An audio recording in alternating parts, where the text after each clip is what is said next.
प्रिय विद्यार्थियों, जय श्री कृष्ण।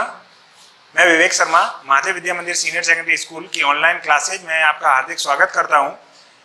जैसा कि हमने गत कक्षाओं में अध्ययन किया था भूगोल एक विषय के रूप में, जिसमें आपने जाना था कि भूगोल को सामान्य तौर पर किस प्रकार एक पृथक विषय के रूप में अध्ययन किया जाता है और यह एक पूर्ण विषय किस प्रकार बना तथा भूगोल एक विषयों की जननी के रूप में किस प्रकार सामने आया। इस अध्याय में हम अध्ययन करेंगे कि हमारे जो ब्रह्मांड की उत्पत्ति कब हुई से लेकर के आधुनिक मानव यानी होमो सैपियंस का जो विकास कालक्रम है उसका अध्ययन करेंगे। इसे हम एक ट्रिक द्वारा समझेंगे जिसे मैंने बोर्ड पे प्रदर्शित किया है और मुझे उम्मीद है कि आप इसे अच्छी तरह से समझ सकते हैं। तो आइए हम टॉपिक शुरू करते हैं, पृथ्वी एक ग्रह के रूप में।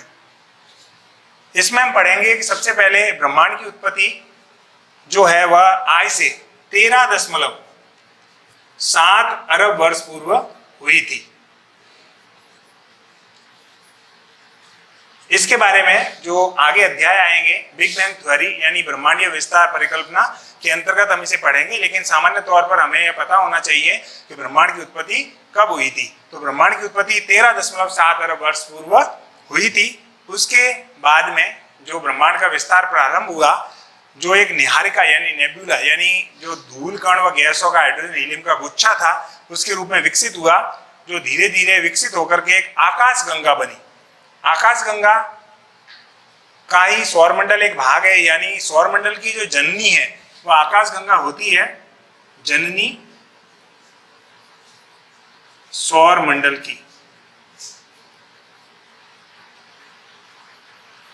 आप इस डायग्राम को साथ ही बनाएं और पोज करके साथ ही लिखते चलें, जिससे आपके बहुत अच्छी तरह से समझ में आ जाएगा। तो सौरमंडल की जो जननी है वह आकाश गंगा अर्थात मिल्की वे है। हम पढ़ेंगे कि इसी मिल्की वे यानी आकाश गंगा की एक छोटी सी पट्टी, जैसे कि मैंने चित्र में बताया है कि ये छल्लेनुमा आकृति होती है, इसकी जो एक पट्टी है इसे हम एक पथ बोलते हैं, पथ। इसी के अंतर्गत एक पट्टी में ऐरावत पथ। हमारी जो आकाश गंगा यानी कि दुग्ध मेखला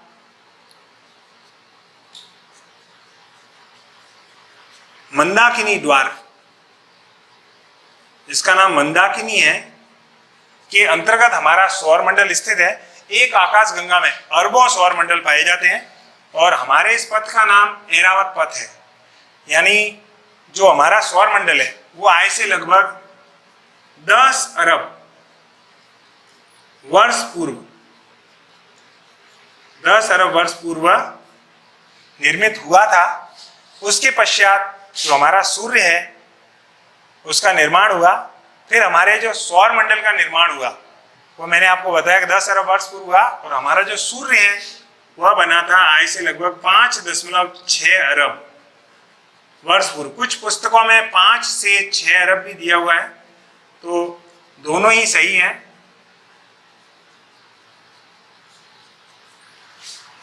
यह परिकल्पनाएं हम आगे पढ़ेंगे, इसमें बताती हैं कि हमारे जो सूर्य है उसके पास से एक बड़ा तारा गुजरा, जिसकी गुजरने के कारण इसमें से एक सिगार जो होता है के नुमा आकृति का पदार्थ निकला, और जो धीरे धीरे वायुमंडल में सूर्य के चारों ओर घूमने लगा, जिससे एक तस्त्री नुमा आकृति बनी और उससे हमारे ग्रहों का निर्माण हुआ।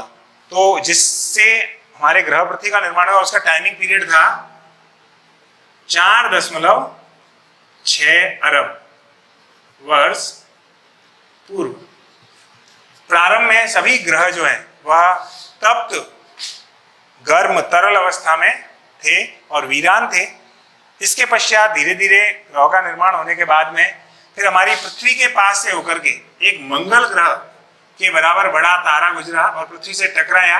टकराने के कारण पृथ्वी का कुछ भाग, जिसकी आकृति डंबल नुमा थी, जो वेटिंग लिफ्टर्स डंबल उठाते हैं उनके आकार की थी, एक पदार्थ अलग हुआ और वो पृथ्वी के चारों ओर घूमने लगा, और वो घूम करके धीरे धीरे घूर्णन के कारण गोल बन गया, जिससे हमारे चंद्रमा की उत्पत्ति हुई। और चंद्रमा की उत्पत्ति हुई 4.44 अरब वर्ष पूर्व।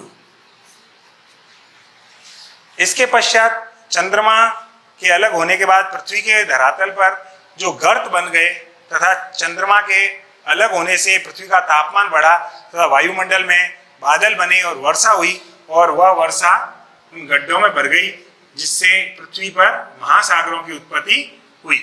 तो महासागरों की उत्पत्ति हुई 4 अरब वर्ष पूर्व।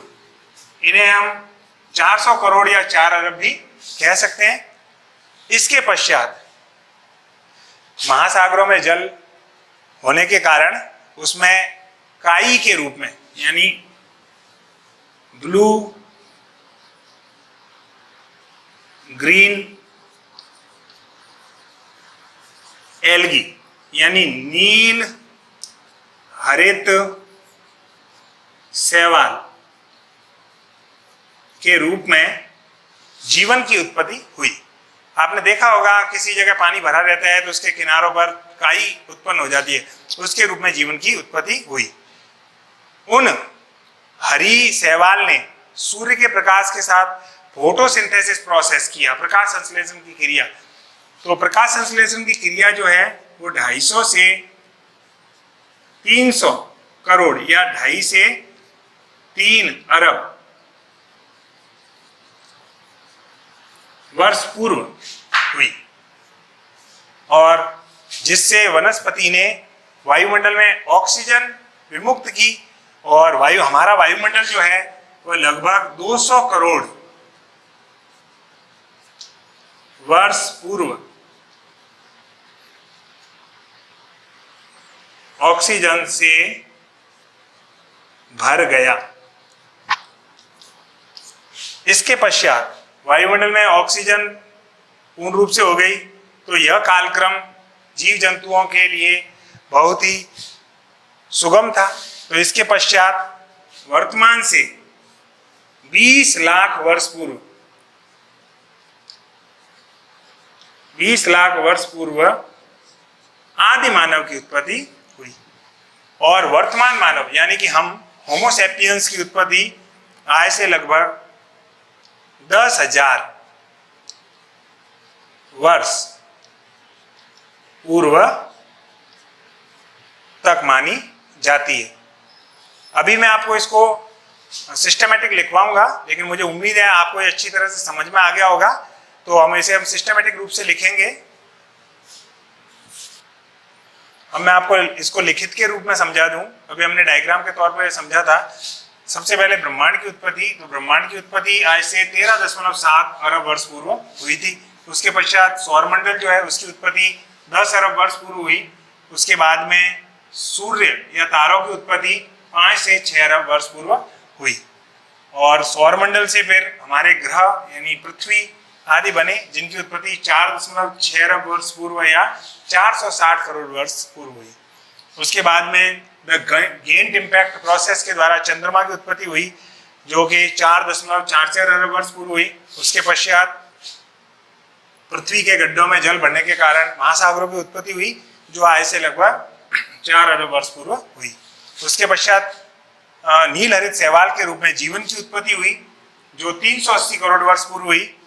इसके बाद में उस नील हरित शैवाल ने प्रकाश संश्लेषण की क्रिया सूर्य के प्रकाश में की, जो कि आज से लगभग 250 से 300 करोड़ वर्ष पूर्व हुई थी। इसके पश्चात वायुमंडल ऑक्सीजन से 200 करोड़ वर्ष पूर्व भर गया, और आदि मानव की उत्पत्ति 20 लाख वर्ष पूर्व हुई, और वर्तमान होमोसेपियंस आधुनिक मानव की उत्पत्ति 10,000 वर्ष पूर्व हुई थी। मुझे उम्मीद है कि आपको यह वीडियो अच्छी तरह समझ में आ गया होगा। मैं आशा करता हूँ कि आप हमारे द्वारा दिखाई गई वीडियो से पूर्ण रूप से संतुष्ट होंगे। आप हमारे अधिक से अधिक वीडियो प्राप्त करने के लिए चैनल को लाइक करें, सब्सक्राइब करें और कमेंट अवश्य करें। धन्यवाद। जय श्री कृष्ण।